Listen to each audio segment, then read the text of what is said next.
కాకినాడ జిల్లా జగ్గంపేట మండలం కాట్రావులపల్లి గ్రామంలో జనసేన ఇన్ఛార్జ్ తుమ్మలపల్లి రమేష్ ఆధ్వర్యంలో పవన్ కళ్యాణ్ కుమారుడు మార్క్ శంకర్ త్వరగా కోలుకోవాలని ప్రత్యేక పూజలు నిర్వహించారు. గత 4 రోజులుగా మైడమ్మ తల్లి, నూకాలమ్మ తల్లికి ప్రత్యేక పూజలు నిర్వహించి లక్ష్మీ గణపతి హోమం, చండీ హోమం నిర్వహించారు. ఈ సందర్భంగా ఆయన మాట్లాడుతూ మార్క్ శంకర్ కి అగ్ని ప్రమాదంలో గాయాలవ్వడం చాలా బాధాకరమైన విషయమన్నారు. ఆ బాలుడు త్వరగా కోలుకోవాలని గత 3 రోజుల నుంచి పలు ఆలయాలు సందర్శించి పూజలు నిర్వహించామని తెలిపారు. ఈరోజు జగ్గంపేట నియోజకవర్గంలో జగ్గంపేట మండలం కాట్రావులపల్లి గ్రామం శ్రీ వెంకటేశ్వర స్వామి గారి ఆలయానికి వచ్చి ప్రత్యేక పూజలు నిర్వహించడం జరిగింది.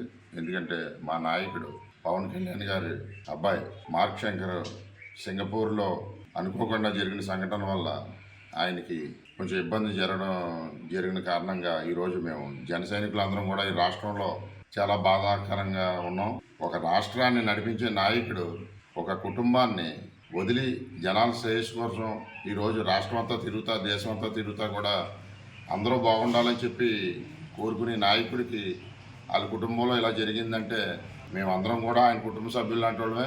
చండీ హోమాలు అవి కూడా నిర్వహించడం జరిగింది. ఎందుకంటే ఆయన ఆరోగ్యంగా ఉండి ఆ కుటుంబం అంతా బాగుంటేనే పవన్ కళ్యాణ్ గారు కూడా రాష్ట్రంలో దృష్టి పెట్టి అందరూ ఒక మంచి చెడ్డలో చూస్తారు. కాబట్టి మనం కూడా వాళ్ళ కుటుంబం బాగుండాలని చెప్పి జన సైనికులు అందరం కూడా కలిపి ప్రత్యేక పూజలు నిర్వహించడం జరుగుతుంది.